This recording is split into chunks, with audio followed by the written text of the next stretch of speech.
धनंजय सिंह 2024 में चुनाव लड़ेंगे? जरूर जौनपुर से चुनाव लड़ना है हमको, और पार्टी की जिम्मेदारी है। पार्टी अगर हमें यहाँ से उत्तरदायित्व देती है तो निश्चित रूप से चुनाव लड़ेंगे।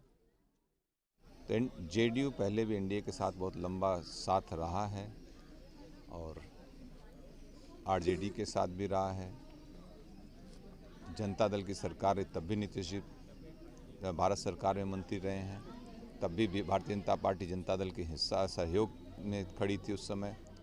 राजनीतिक घटनाक्रम बहुत तेजी से बदल रहे हैं जी। नीतीश जी फिर से पलटी मारने की बात है। देखिए, राजनीति में मैं आपकी इस बात का वो करता हूँ कि पलटी कोई चीज़ नहीं होती है। राजनीति संभावनाएं हैं, विचारों की राजनीति होती है। तो अभी कोई भी चीज़ कहना बहुत जल्दबाजी है। अभी बिहार के मुख्यमंत्री के रूप में नीतीश जी अपना काम कर रहे हैं और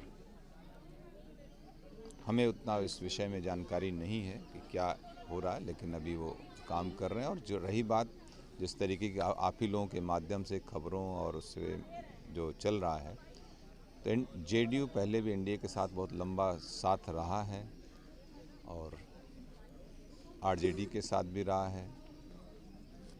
जनता दल की सरकार तब भी नीतीश जी भारत सरकार में मंत्री रहे हैं, तब भी भारतीय जनता पार्टी जनता दल के हिस्सा सहयोग में खड़ी थी उस समय जब 89 की सरकार बनी थी वीपी सिंह जी को जी। और जनता पार्टी की जब सरकार 77 में बनी थी तब सब लोग जितने समाजवादी जो सोशलिस्ट लोग थे वो, और इवन जब उस समय जनसंघ था सबका मर्जर होकर जनता पार्टी बनी थी।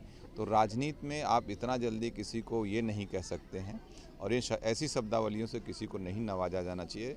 नीतीश कुमार जी देश के बहुत सिंसियर और सीजन्ड पॉलिटिशियन हैं और सोशलिस्ट हैं। आज तक इनके राजनीतिक जीवन में 23 वर्षों का उनका 23 से 24 वर्षों का उनका एक भारत सरकार के मंत्री और बिहार के मुख्यमंत्री के रूप में उनका कार्यकाल रहा है। कभी भी उनके ऊपर किसी प्रकार का करप्शन का आरोप नहीं लगा, किसी प्रकार का उनको जातिवाद का आरोप उनके ऊपर नहीं लगा। समाज के पिछड़े वर्ग, गरीब तबके के उत्थान के लिए उन्होंने काम किया है। तो ऐसे नेताओं के विषय में इस तरीके की टिप्पणी का मैं विरोध करता हूँ। ऐसी क्या खूबी है कि नीतीश कुमार के लिए हर दल, चाहे वो अलायंस हो चाहे वो एनडीए हो, लगा हुआ है? देखिए, आप सब लोग एक अच्छे जर्नलिस्ट हैं। नीतीश कुमार जी बिहार को, जब हम लोग 90 के दशक के बिहार को आप देखिए किस तरीके का बिहार था।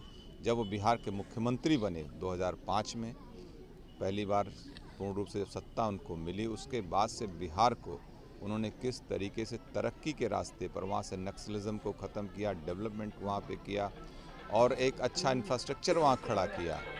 तो इसलिए वो बहुत ही जो उनका गवर्नेंस लेवल है, क्राइम को वहाँ से ख़त्म किया। तो वो एक एक बिगड़े हुए स्टेट को उसको पटरी पर लाकर अग्रणी राज्य में खड़ा कर देना एक उनकी बहुत बड़ी उपलब्धि रही है। गवर्नेंस के मामले में नीतीश कुमार जी का कोई मैच नहीं रहा। तो आप ये बताएं कि ये इंडिया अलायंस का तो कुनवा बिखरता हुआ नज़र आ रहा है। ममता बनर्जी कह रही हैं हम अकेले लड़ेंगे, आप कह रही है केजरीवाल तो नहीं, आपके मुख्यमंत्री पंजाब में कह रहे हैं हम 13 सीटों पे अकेले लड़ेंगे। यहाँ बसपा से अलायंस हो नहीं रहा है यूपी में, तो कैसे इंडिया जो है रोकने की बात कर रही है इंडिया को? देखिए, इस किसी भी टॉक का मैं हिस्सा नहीं हूँ। हमारे सीनियर लीडर्स रहे हैं, वो लोग इस विषय पर ज़्यादा टिप्पणी करें तो बेहतर है।